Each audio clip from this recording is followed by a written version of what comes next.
का नाम आपने दिया क्या नाम? हाँ, एक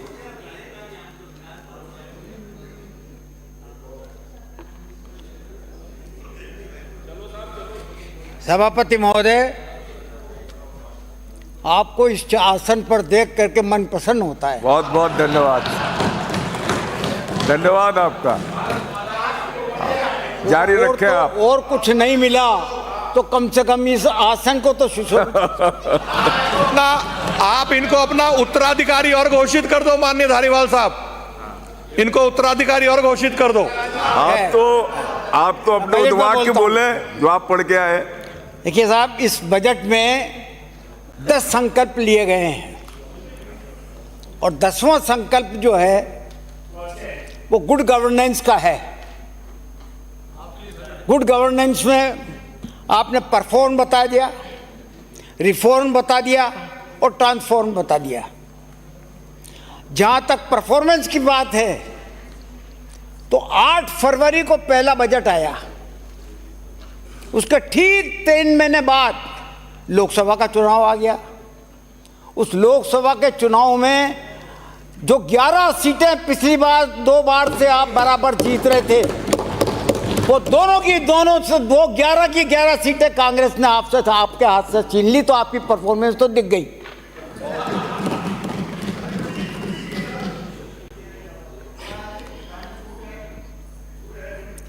तो मोदी की गारंटी वो भी हवा हो गई और आपका बजट भी हवा हो गया। एक मंत्री तो ऐसा है कि जो अपनी खराब परफॉर्मेंस के वजह से यहां आना ही बंद कर दिया। वो बराबर में बैठते थे आपके। महाराष्ट्र में हमारे प्रधानमंत्री जी ने 17 रैलियां ली और 17 रैलियों में से 14 सीटों पर कांग्रेस विजय हुई। राजस्थान में 8 जगह पहुंचे और 8 में से सिर्फ 3 सीट ले पाए, बाकी 5 सीट कांग्रेस की आ गई। तो ये आपकी रही परफॉर्मेंस। रैली करवा करके जगह जगह आपका।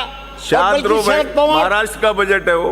बल्कि शरद पवार जी ने तो ये कहा कि प्रधानमंत्री जी कृपया महाराष्ट्र के विधानसभा के चुनाव में भी पधारना ताकि हम आसानी से जीत जाए। आप तो राजस्थान पे आ जाओ साहब, सुपड़ा साफ हो जाए। आप तो राजस्थान पे पधारे। रिफॉर्म हुआ। अब रिफॉर्म में चीफ सेक्रेटरी साहब वो जगह जगह जाकर के हाजिरी रजिस्टर चेक करते हैं और मोबाइल से फाइल के फोटो खींचते हैं। नतीजा कुछ नहीं निकला। फाइलें पेंडिंग की पेंडिंग पड़ी हुई है और लोग धक्के खा रहे हैं, उनके कोई काम नहीं हो रहे। ये रिफॉर्म आपने किया। जन सुनवाई चालू करी थी भारतीय जनता पार्टी ने अपने दफ्तर में, 2 रोज चली और तीसरे रोज उन्होंने कहा कि कौन जूते खाएगा भैया, हम तो नहीं जाए। अब वो बंद करनी पड़ी। ठीक इसी तरह ट्रांसफॉर्म की बात है। तो ट्रांसफॉर्म में शासन की बागडोर मुख्यमंत्री के हाथ में होनी चाहिए, मंत्रियों के हाथ में होनी चाहिए, लेकिन यह उल्टा हो रहा है। सारे ब्यूरोक्रेट जो यहाँ पर बैठते हैं वो है असल में शासनपति, तो वो हो रहे हैं। सारे काम दिल्ली से हो रहे हैं। सीएस सीधा रिपोर्ट भेजता है और वहां से हुक्म आता है और उस हुक्म की पालना करनी पड़ती है जग मार करके आप लोगों को। आपने जैसा अभी डोटासरा साहब ने बताया कि साहब 70,000 करोड़ रुपए का राजकीय घाटा बताया। लोन लेना, उसको लोन लेना पड़ेगा उसको पूरा करने के लिए। आप कहते हो ना कि साहब लोन लेना। सन 52 से लेकर के 2014 तक जितनी भी सरकारें रही, कांग्रेसी ज्यादातर कांग्रेस की रही, कुल मिला के देश पर 55 लाख करोड़ रुपए का कर्जा लिया था। लेकिन इन 14 से लेकर के और 2024 तक 10 सालों के अंदर अंदर आपने 112 लाख करोड़ रुपए का कर्जा लिया, 112 लाख करोड़ का।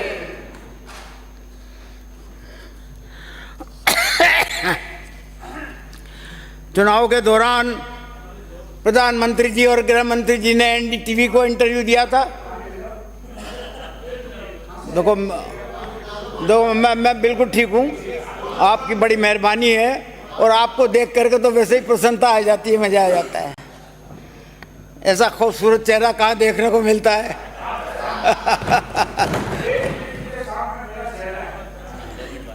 तो 4 जून के लिए एक इंटरव्यू दिया गृह मंत्री जी ने और प्रधानमंत्री जी ने कि 4 जून को जो रिजल्ट आने वाला है एकदम बूम करेगा शेयर मार्केट, लगा दो जिसको लगाना हो। लोगों ने लगा दिए और लोग बाग 30 लाख करोड़ रुपए के नीचे आ गए, 30 लाख करोड़ रुपए के। आपने तो ये तो शेयर ब्रोकर हो गए दोनों। ये शेयर ब्रोकर होकर के और जनता को लूट लिया, धोखा दे दिया जनता को। खैर, हेरिटेज पे जो है वित्त मंत्री जी ने 100 करोड़ रुपए का प्रावधान किया। आदरणीय मुख्य वित्त मंत्री जी, मैं आपसे निवेदन करना चाहता हूं, मैंने 15 साल इस डिपार्टमेंट में जो है वो काम किया है। 100 करोड़ रुपए में तो आपकी जो मुख्य चार जो मुख्य है ना, चांदपोल, किशन पोल, त्रिपोलिया और जोरी बाजार, इनकी सड़कें भी नहीं बनेंगी। 100 करोड़ का प्रोविजन लिया आपने। स्वच्छ भारत के लिए 608 करोड़ रुपए का प्रोविजन रखा। 608 करोड़ रुपए में आप 12,300 घरेलू शौचालय बनाने के लिए आपने लिखा है, जबकि हमने पिछले साल 1324 करोड़ रुपए के 40,000 घरेलू शौचालय बनाने के लिए प्रोविजन किया था। मैं आपको अभी आप जानकारी लो, उसके बाद मैं बताना। आपने वित्त मंत्री जी, आपने पंचायतों की आय और नगर पालिकाओं की आय किस प्रकार से बढ़ सकती है उसके बाबत आपने बजट में कोई प्रोविजन नहीं किया, जो कि सबसे गंभीर बात है। नगर पालिकाएं आज अर्थ के अभाव में जो है विकास नहीं कर पा रही, पंचायतें नहीं कर पा रही अर्थ के अभाव में। उनके किस प्रकार से उनकी आमदनी बढ़े, इस पर आपका सोच होना चाहिए था। इंदिरा रसोई को आपने अन्नपूर्णा बता दिया, और अन्नपूर्णा बता दिया, नतीजा कुछ नहीं निकला। आज 9 महीने से भी उनका पेमेंट नहीं हुआ राजस्थान में, 9 महीने से भी।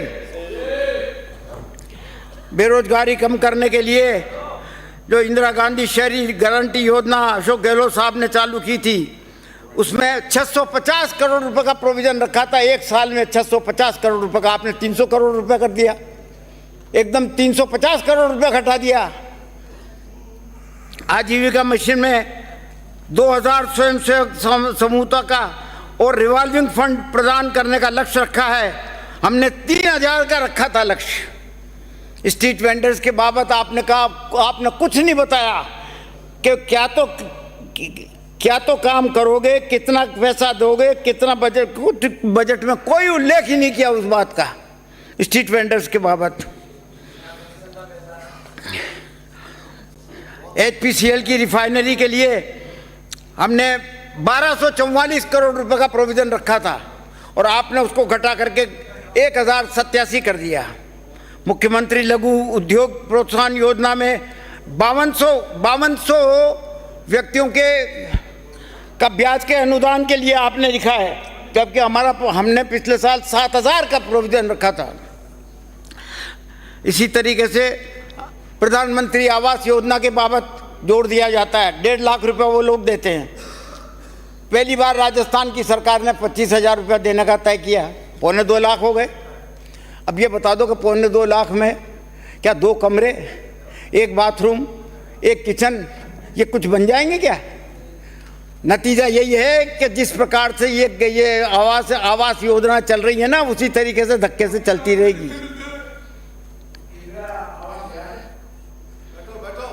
इंदिरा आवास याद है कितना मिलता था?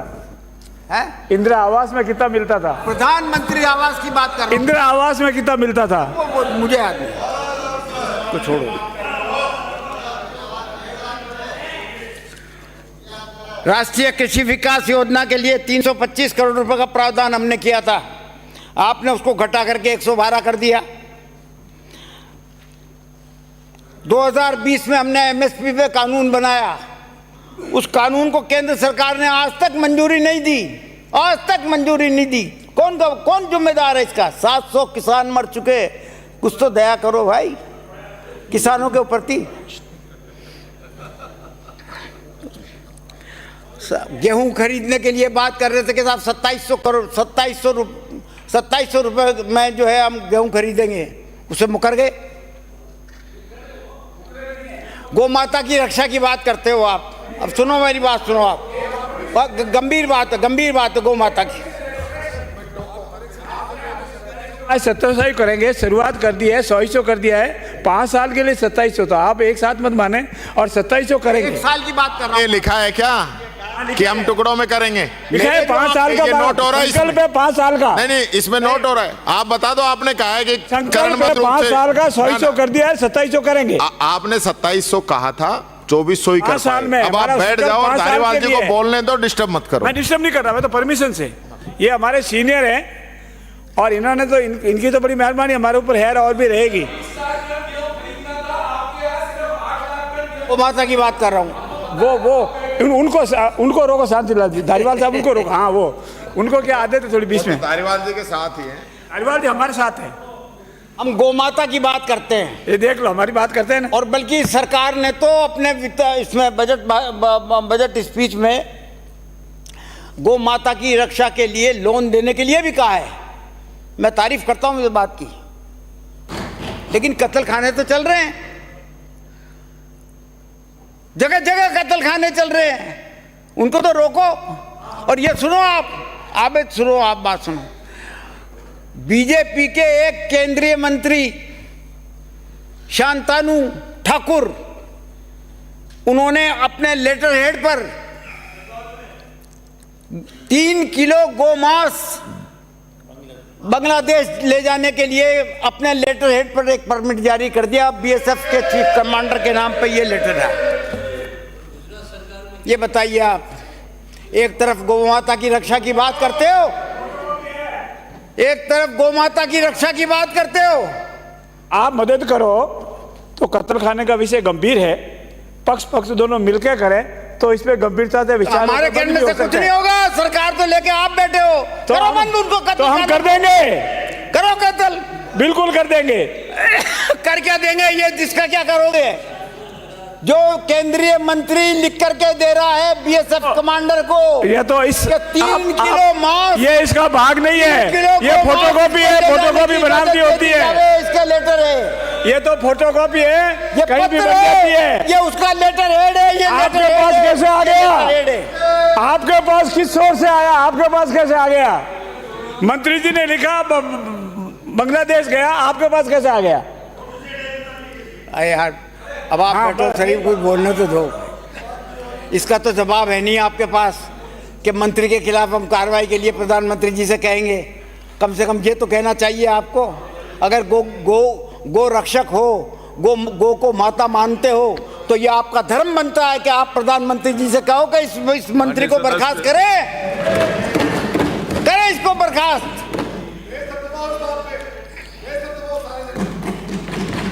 गोविंद देव जी का मंदिर हमने 100 करोड़ रुपए पिछली सरकार में जो रखे थे और उसकी डीपीआर तैयार कर दी थी। सारे नक्शे बन गए थे, सब कुछ बन गए थे कि 100 करोड़ रुपए में हम इसका सौंदर्यीकरण करेंगे और कॉरिडोर बनाएंगे वहां पर। उसको गायब कर दिया। गायब क्यों कर दिया? ये किसका दबाव है? कौन वहां पर जो है दुकानदारों पर जो है दबाव डाल करके खाली करवा रहे हैं? कौन करवा रहा है? सदस्य अपने स्थान पे बैठे। सरकार में बैठे हुए लोग इस सरकार का उस तरीके से फायदा उठाना चाहते हैं। कायदे से तो रिलीजियस पर्यटन को बढ़ाने के लिए हमें डिग्गी कल्याण जी, सालासर जी, रामदेवरा जी, इनको जो है डेवलप करना चाहिए।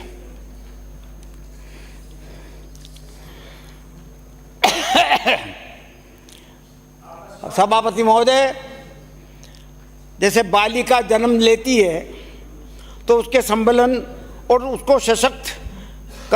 उसके लिए सशक्त कदम उठाते हैं, उसके लिए हम प्रतिबद्ध रहते हैं कि भाई बालिका को अच्छी तरह से पालन पोषण करें और उसको बड़ा करें और उसको अच्छा शिक्षा दीक्षा देवे।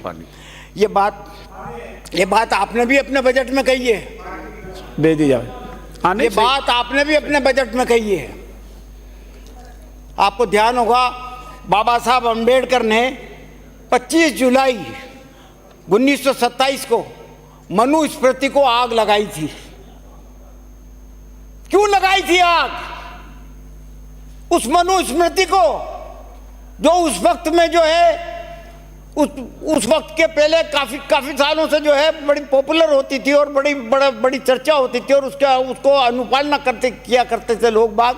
उस मनुस्मृति को जो है बाबा साहब ने आग लगाई थी। अब कारण मालूम करना चाहिए। मालूम हुआ कारण कि किस लिए आग लगी?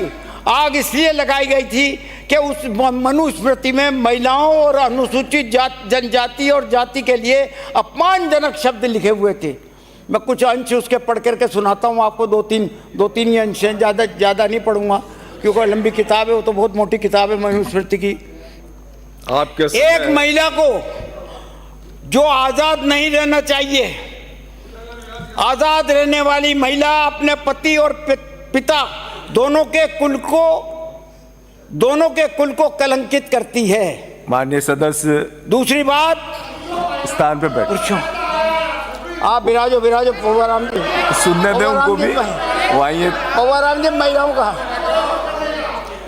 दूसरी बात, महिलाओं का पुरुष के प्रति चाहत, महिलाओं का जल्दी बदलने वाला मन और स्वाभाविक हृदय हिंसा की वजह से पति के प्रति वो धोखेबाज हो सकती है। ऐसे में उनको बहुत संभाल कर या फिर बहुत निगरानी में रखना चाहिए। तीसरी बात, पुरुषों को उत्तेजित करना और बहकाना भी महिलाओं का स्वभाव है, ये लिखा हुआ है। उस महिला से विवाह नहीं किया जावे जिसके बाल कम हो, और ऐसी महिला जो नीची जाति की हो उससे विवाह नहीं किया जावे, ये है उस मनुस्मृति में। अब इस मनुस्मृति में मैंने इसलिए आपको जिक्र किया कि दिल्ली यूनिवर्सिटी के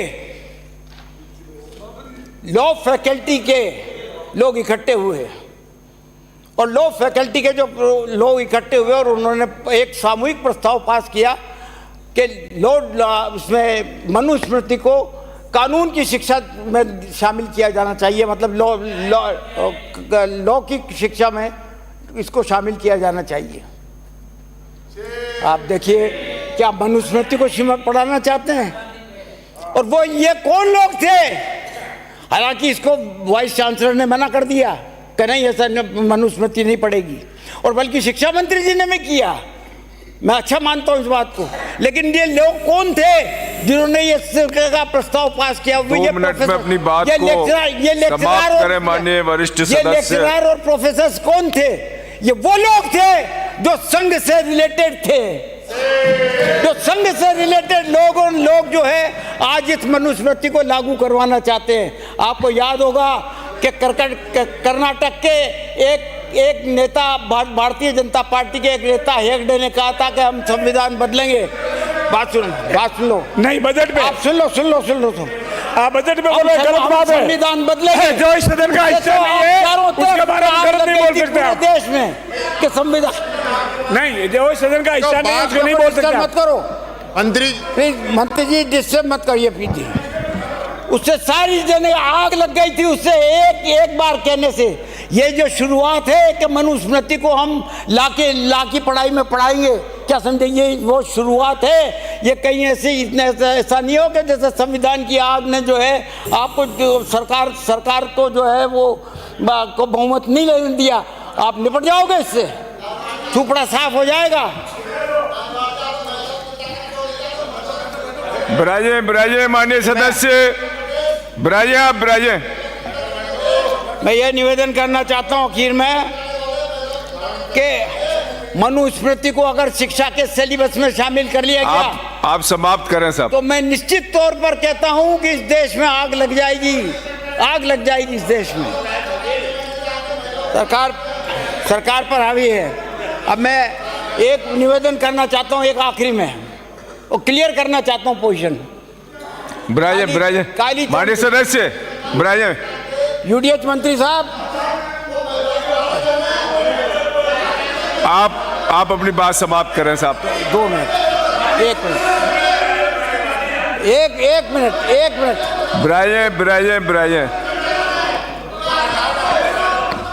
एक मिनट।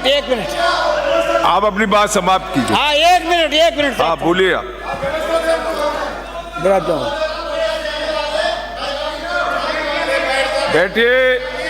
बैठिए। कालीचरण जी का एक कॉल अटेंशन मोशन था। बैठिए आप बैठिए। कालीचरण जी का एक कॉल अटेंशन मोशन था। माननीय यूडीएच मंत्री साहब, आपका ध्यान आकर्षित करना चाहता हूं। अरे बैठिए। आप भी विराजे। माननीय सदस्य, आप भी विराजे। सेंट्रल पार्क, आप भी विराजो, नीचे विराजो आप। विराजो। आप समाप्त करें साहब। हाँ, 1 मिनट। हाँ, 1999 में जब ये सेंट्रल पार्क सरकार, अरे आप विराजे।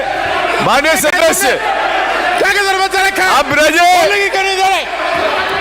बैठाओ ना इसको सभापति। माननीय सदस्य, आप सुनते नहीं है क्या? विराजे परमिशन लेके बोल रहे हैं। विराजे, आप विराजे। माननीय सदस्य, आपका वही नहीं है। अरे बैठ आप विराजे। बकवास आप भी विराजे। आप बोलिए साहब, समाप्त करें। सभापति जी को समझाइए क्या मत रखा है आप। अरे जाओ ना, एक आप विराजिए। पिताजी से बड़ी उम्र के आदमी बोल रहे हैं। नीचे बैठो आप। बैठो। सन 1900, आप भी विराजे साहब, विराजे प्लीज। आप बोलने दें साहब एक बार। सन 1999 में ये सेंट्रल पार्क सरकार के कब्जे में आया, क्योंकि सुप्रीम कोर्ट से जयपुर महाराजा है वो हार गए। सुप्रीम कोर्ट ने हरा दिया उनको। हमने कब्जा कर लिया इस पे।